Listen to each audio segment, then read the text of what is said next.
number 21 series 2015, Disaster Risk Reduction and Management Coordination and Information Protocol. Ito po ang legal basis po nito, or in accordance with RA 10121, the Philippine Disaster Risk Reduction Management Act of 2010, and of course, pursuant to DepEd Order number 50 series 2011, creation of Disaster Risk Reduction and Management Office. Lahat po ito ng mga issuances ay atin na pag-aralan po kanina. So related to these two issuances is DO 21 series 2015.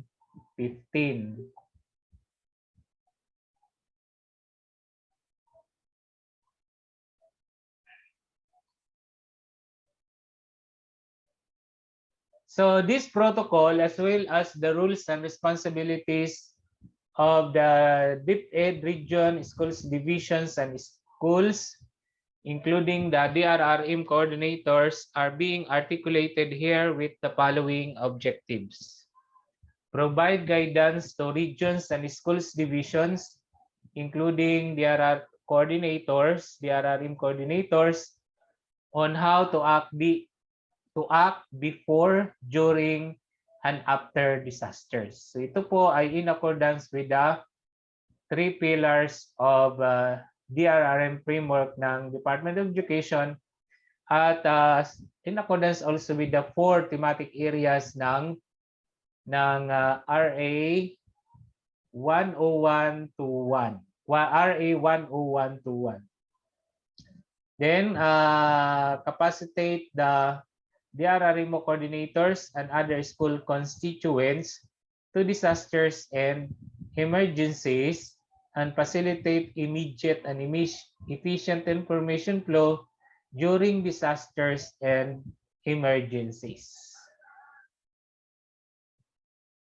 So the Department of Education issues the enclosed school-based disaster preparedness and response measures for tropical cyclones, flooding, other weather-related disturbances and calamities, to guide public schools in preparing for and responding to the impacts of the aforementioned hazards.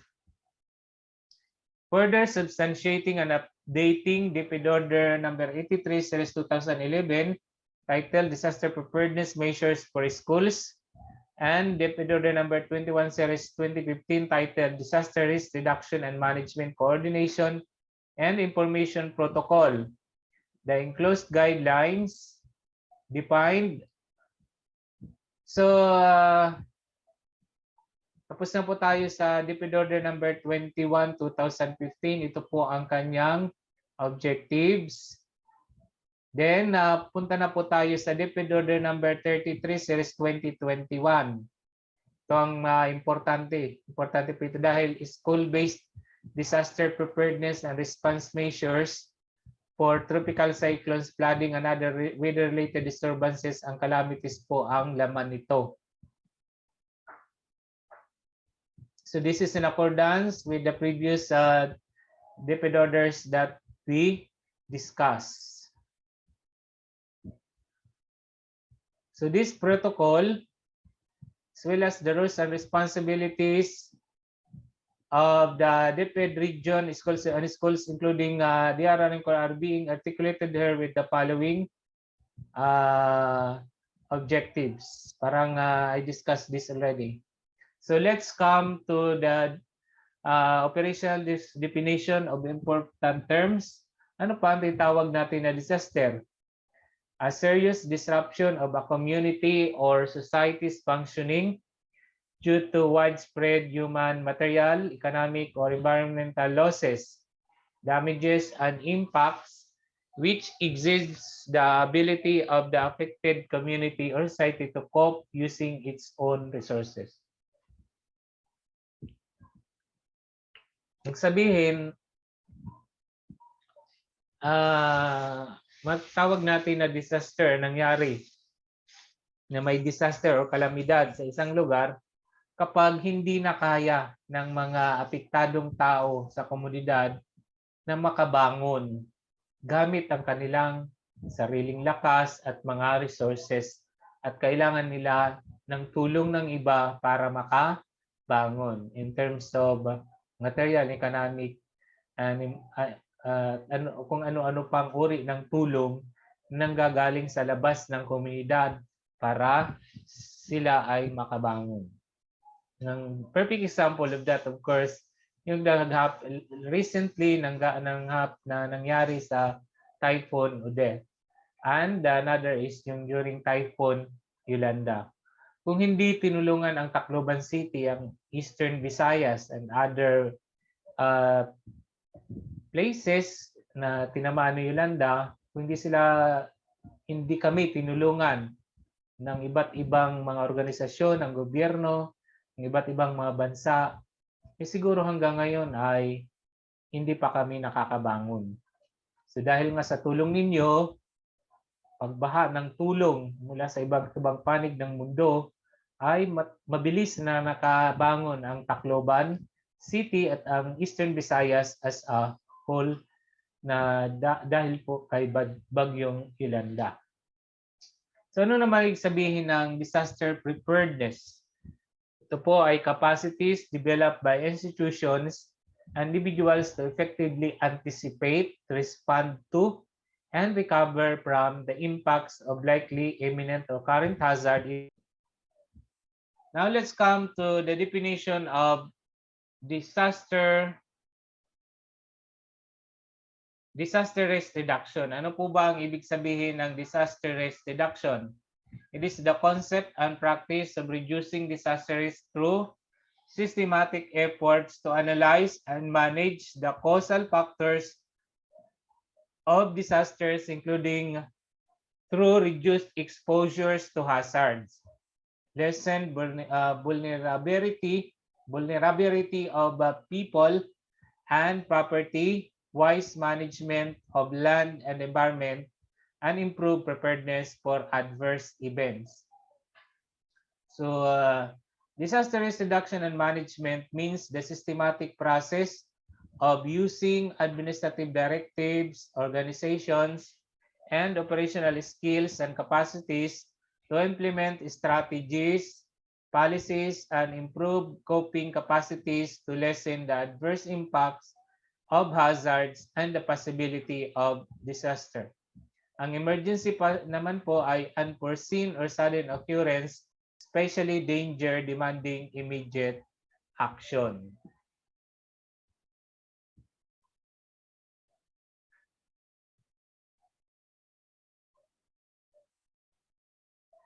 Ang hazard, ang kanyang operational definition ay a dangerous phenomenon, substance, human activity, or condition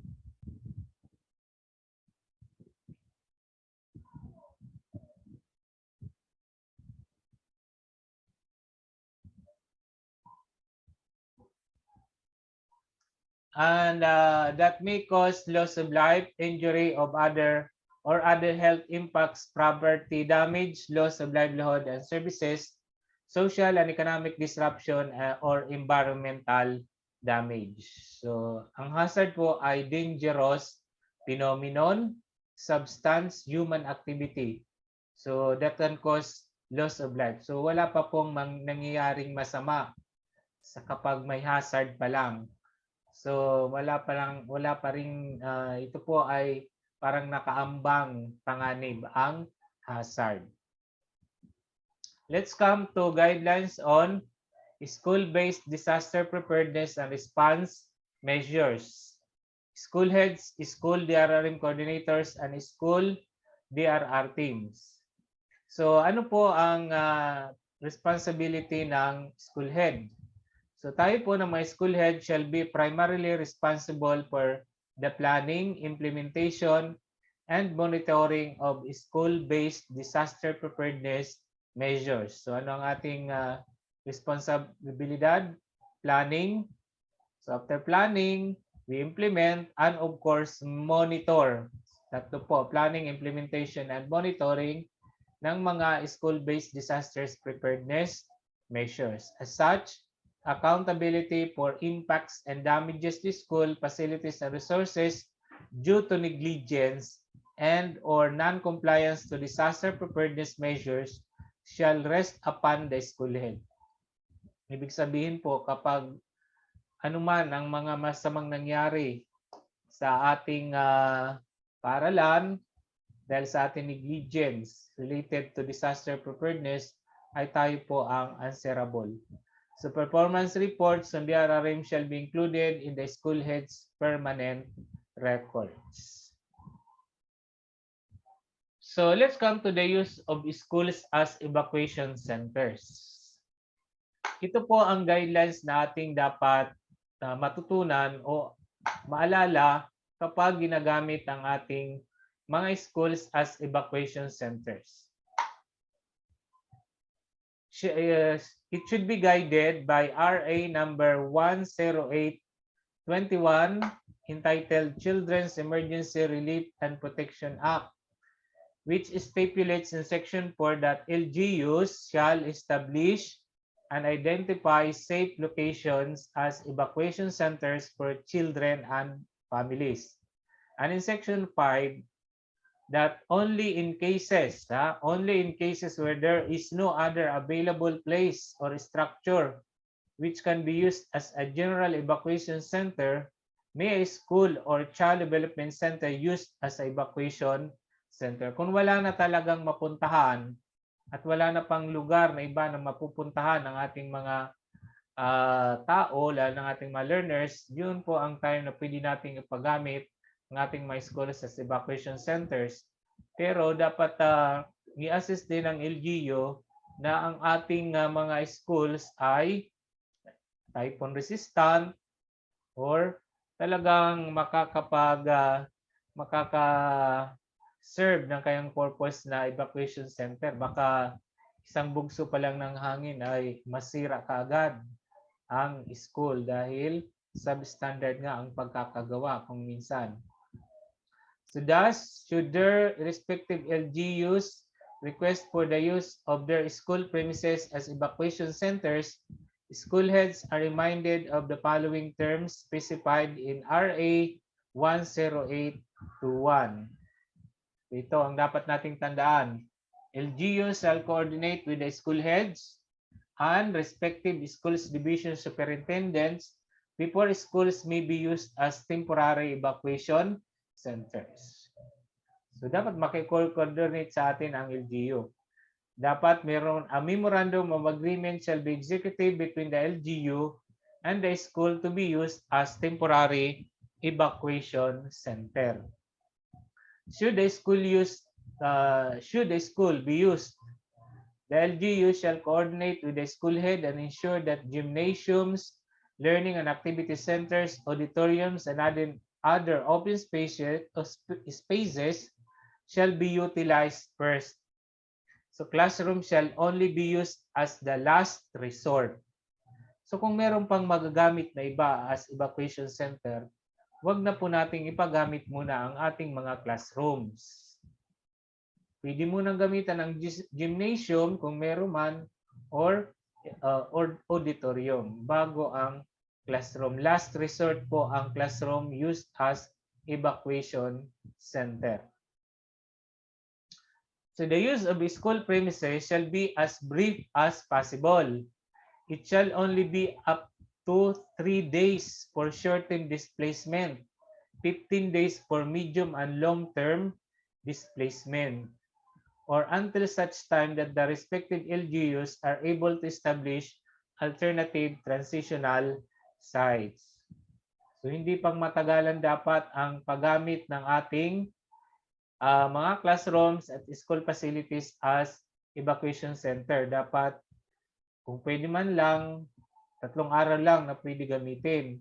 Kung pinakamahaba ay 15 days. Pero kung talagang wala, kailangan mag-stay, pero pwedeng pahintulutan, pero dapat nakikita natin may ginagawang strategy or alternatibo ang LGU para mapuntahan ng mga evacuees at lisanin na ang ating schools.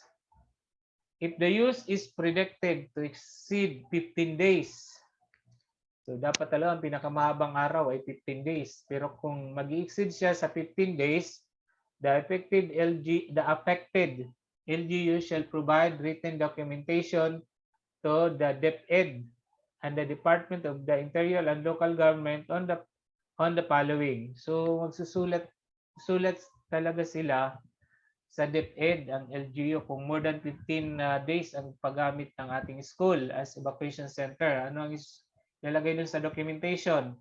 The name and location of the school, all alternative evacuation centers, transitional relocation sites, and or permanent relocation sites for final site selection. Measures being implemented to prevent interference or disruption to the school and educational activities of children, and timeline for the relocation of and plan for action for internally displaced persons to sites outside of school.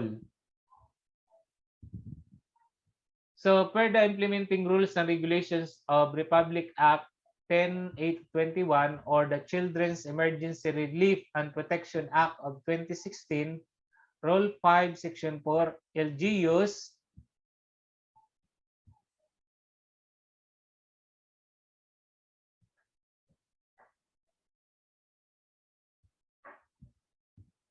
dali lang, may mga nag-i-enter pa.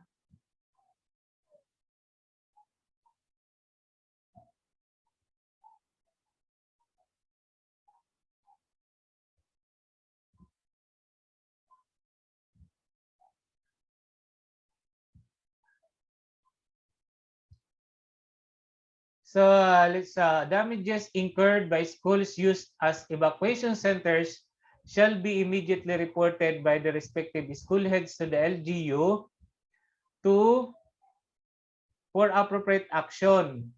So kung mayroong nasira, kapag ginamit na evacuation center ang ating paaralan, kaya mayroong nasira ng mga facilities sa atin, ang magpapagawa niyan ay dapat po ang LGU. Repairs and replacement of damaged facilities and materials of damages to schools used as evacuation centers shall be immediately undertaken to ensure the safety and well-being of internally displaced person. Such repairs and replacements shall be monitored by the school head and the school's division superintendent in coordination with the LGU. LGUs shall also provide clean-up kits.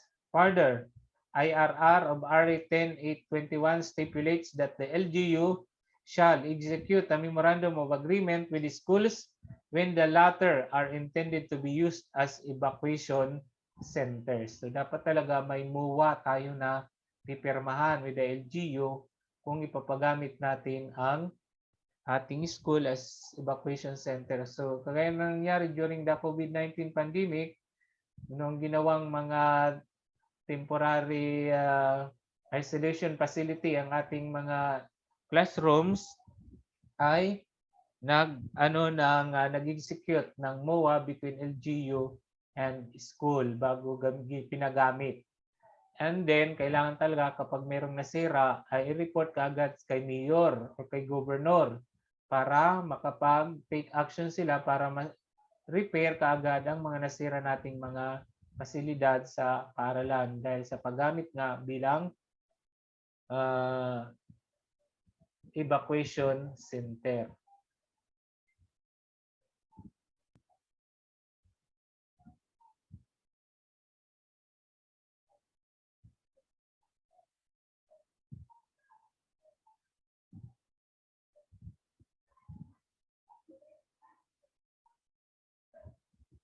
Okay, let's continue. School heads, with the support of their SDRRM, coordinators and teams shall continue to be guided by the activated school contingency plan. So dapat meron tayong school contingency plan.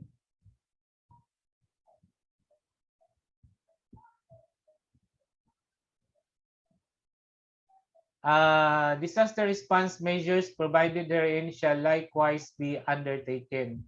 Performance of duties shall be balanced at all times with ensuring one's own personal safety and security.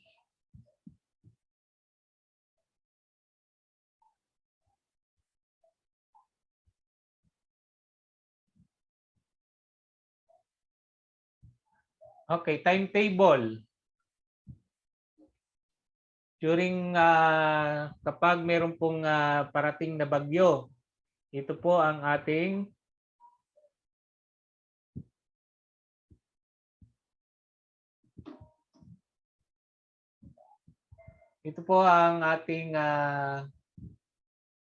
dapat gagawin ang timetable kung merong parating na tropical cyclone.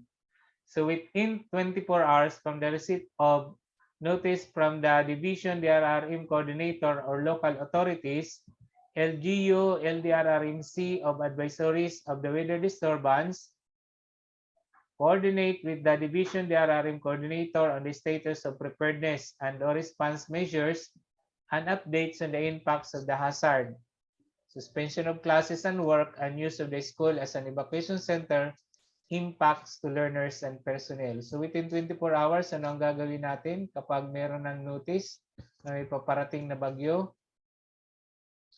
Ang LGU po ay dapat maki-coordinate sa Division DRRM Coordinator on the status of preparedness and or response measures na ginagawa ng mga schools tungkol sa in preparation for the coming tropical cyclone or weather disturbance. Kung of course, ang ating division ay makiki-coordinate din sa LGU dahil ang LGU po ang may kapangyarihan mag-suspend ng classes and work. So within 24 hours to 72 hours from landfall of the tropical cyclone or from flooding and or landslide from any weather disturbance other than tropical cyclones, so kapag nangyari na po yung dumating na ang bagyo at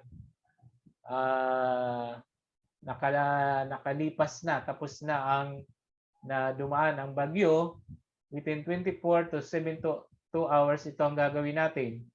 Keep safe, undertake a rapid assessment of the impacts and damages from the hazard. Submit a rapid assessment of damage report or radar guided by DepEd Order number 21/2015. This includes the assessment of damages to school facilities, educational resources, and impacts to learners and personnel. Then continue to disseminate advisories and or warnings from authorities. Continue the submission of reports and updates to the Division DRR Coordinator and deploy response and learning continuity interventions in coordination with the school's division office and other community stakeholders and partners. Within 24 to 72 hours dapat pala ay mag-submit na tayo ng radar doon sa central office or sa division office natin. At gagawa tayo ng paraan para makabalik kaagad sa paaralan ng ating mga learners. Ito po kung safe tayo sa pagpunta sa ating paaralan. Kung hindi naman safe, edi wag muna. Ha? So after 72 hours and onwards from landfall of a tropical cyclone or from flooding and or landslide from any weather disturbance other than tropical cyclones, continued to implement response and learning continuity interventions, including the conduct of psychological first aid for affected learners and personnel. Continue coordination and the submission of reports and updates to the Division DRRM Coordinator, including submission of radar. So ang first concern po natin after 72 hours and onwards ay masiguro po natin na makaresume kaagad ang klase sa ating mga paaralan whenever feasible. Let's come to qualification of SDRRM Coordinator. Diba? Mag-assign tayo ng DRRM coordinator sa school. So when feasible, kung pwede man lang, non-teaching personnel ang preferably na first preference natin na gawing is DRRM coordinator na dapat non-teaching personnel. Anong reason nito? Dahil to ensure that teachers are spared from doing non-teaching related tasks dahil marami nang ginagawa nga si teacher. So dapat completed trainings in DRRM, climate change adaptation and mitigation, education in emergencies, basic life support. Dapat ang DRRM coordinator ay computer and internet literate. Dahil nga sa, 'di ba, sa radar, internet, sa internet yan isinasubmit. Then school is readily accessible from place of residence in times of disasters or emergency. Dapat yung DRRM coordinator ay malapit ang kanyang tirahan sa paaralan para madali po siya makakapunta doon sa school in case of disasters or emergencies. And syempre, physically fit. Physically fit. Emotionally, mentally, and physically. Physically fit. It means malakas ang pangangatawan. Able to form and sustain linkages with community stakeholders and local authorities. So may alam siya sa building connections at saka sa sa pakikipag-usap sa mga stakeholders. So yung PR. Then able to discharge duties as DRRM coordinator for at least 3 consecutive school years in consideration of service continuity and maximizing the benefits from trainings provided to that coordinator. So if meron kang plano ng gawing DRRM coordinator pero may plano na umalis na sa school at mag-transfer sa ibang schools within the year, huwag mo na siyang i-assign as DRRM coordinator. Sayang lang naman kasi ang mga trainings na ibibigay sa kanya kung aalis sa ating school. Dapat makapag-service siya ng at least 3 years as DRRM coordinator. Lalo na yung mga trained natin about climate change adaptation and mitigation, DRRM, education in emergencies, and basic life support.